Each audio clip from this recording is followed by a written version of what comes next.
요즘 70대 사이에서 가장 뜨거운 논쟁이 있습니다. 재혼이냐 혼자 사느냐. 오늘은 실제 70대 어르신들의 솔직한 이야기를 들어보겠습니다. 먼저 이 씨 72세 할머니입니다. 5년 전 남편과 사별 후 너무 외로웠습니다. 동창회에서 만난 같은 반 남학생과 재혼했습니다. 처음 1년은 행복했습니다. 말벗도 입고 함께 여행도 다녔습니다. 재혼 정말 잘했다 생각했습니다. 그런데 2년째부터 문제가 생겼습니다. 아침마다 밥을 차려야 했습니다. 남편은 된장찌개를 좋아하는데 이 씨는 김치찌개를 좋아합니다. 매일 남편 입맛에 맞춰야 했습니다. 빨래도 문제였습니다. 혼자 살 때는 일주일에 한 번 했는데 이제는 2, 3일에 한 번씩 해야 합니다. 더 큰 문제는 자유가 없다는 것입니다. 친구들과 여행 가려면 남편 허락을 받아야 합니다.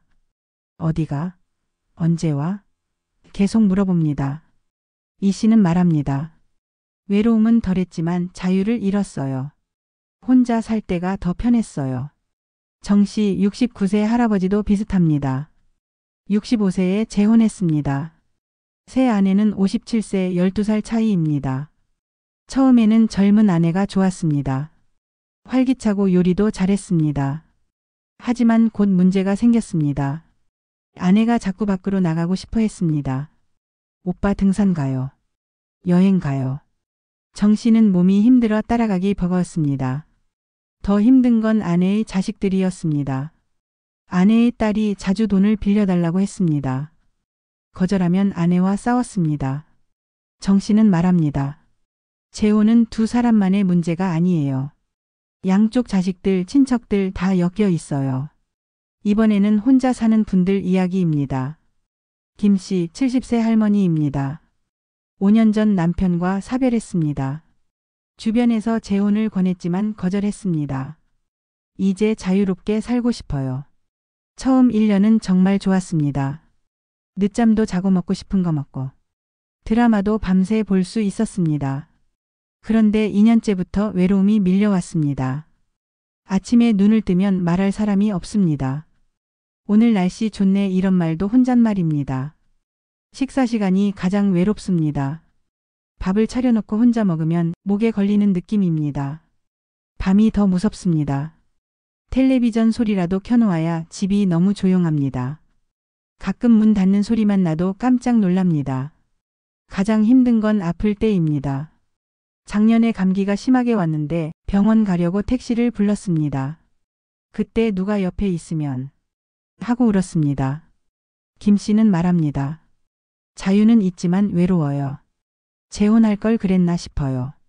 박 씨 73세 할아버지도 마찬가지입니다. 아내와 사별 후 7년째 혼자 삽니다. 자식들은 다 외국에 있습니다. 박 씨는 혼자 사는 게 편하다고 생각했습니다. 누구 눈치 안 보고 하고 싶은 대로 하고. 하지만 요즘은 말이 없어졌습니다. 하루 종일 말을 안 해도 이상하지 않습니다. 가끔 편의점 가서 봉투 주세요 하는 게 전부입니다. 작년 생일에는 혼자 미역국을 끓여 먹었습니다. 상을 차려놓고 앉았는데 갑자기 눈물이 났습니다. 내가 뭐 하는 건가? 박 씨는 말합니다. 자유롭지만 쓸쓸해요. 이게 정말 내가 원하던 삶인가 싶어요. 최 씨 71세 할머니의 특별한 사례입니다. 최 씨는 67세에 재혼했다가 1년 만에 이혼했습니다. 도저히 못 살겠더라고요. 그 후 3년을 혼자 살았습니다. 처음에는 자유로워서 좋았습니다. 하지만 1년쯤 지나자 후회가 됐습니다. 그래도 재혼이 나았나. 외로움이 너무 힘들었습니다. 고민 끝에 최 씨는 다시 재혼했습니다. 이번에는 신중하게 선택했습니다. 1년 동안 만나보고 서로의 생활 습관을 확인했습니다. 지금은 만족하며 살고 있습니다. 첫 번째 재혼은 외로움 때문에 급하게 했어요. 두 번째는 신중하게 선택했죠. 최 씨는 조언합니다. 재혼하려면 최소 1년은 만나보세요. 급하게 하면 후회합니다. 이 모든 이야기를 들은 윤 씨 75세가 말합니다. 윤 씨는 10년 전 아내와 사별했습니다. 재혼도 좋고 나쁘고가 없어요. 혼자 사는 것도 마찬가지고. 중요한 건 이거예요. 당신은 뭘 더 견딜 수 있어요? 불편함을 견딜 수 있으면 재혼하세요. 밥 차리고 빨래하고 눈치 보는 것. 자유를 포기하는 것. 이게 견딜만하면 재혼. 외로움을 견딜 수 있으면 혼자 사세요. 말 없는 집, 빈 식탁, 혼자 자는 방. 아플 때 혼자인 것. 이게 견딜만하면 혼자. 윤 씨는 계속 말합니다. 재혼한 사람은 매일 불편함과 싸워요. 아침 밥 차리는 것, 상대방 기분 맞추는 것. 이게 매일매일 쌓이면 피곤해집니다. 혼자 사는 사람은 매일 외로움과 싸워요. 저녁 먹을 때, 텔레비전 볼 때, 잠들 때. 이게 매일매일 쌓이면 우울해집니다. 둘 다 완벽하지 않아요. 둘 다 힘들어요. 그러니 쉽게 판단하지 마세요. 그렇다면 어떻게 선택해야 할까요? 윤 씨는 이렇게 조언합니다. 먼저 자신을 알아야 해요. 나는 어떤 사람인가? 혼자 있는 걸 견디지 못하는 사람이 있어요. 누군가와 대화하고 함께 밥 먹어야 하는 사람. 이런 사람은 재혼이 맞아요. 반대로 자유를 무엇보다 중요하게 여기는 사람이 있어요.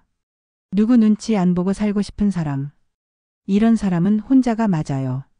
그리고 중요한 건 남의 선택을 비판하지 마세요. 재혼했다고 욕하지 말고. 혼자 산다고 불쌍하게 보지 말고. 각자 자기 방식대로 사는 거예요. 각자 자기가 감당할 수 있는 걸 선택한 거예요. 70대의 솔직한 고백을 들어봤습니다. 재혼한 사람들은 불편함을 감수하며 삽니다. 혼자 사는 사람들은 외로움을 감수하며 삽니다. 둘 다 정답이 아닙니다. 둘 다 완벽하지 않습니다.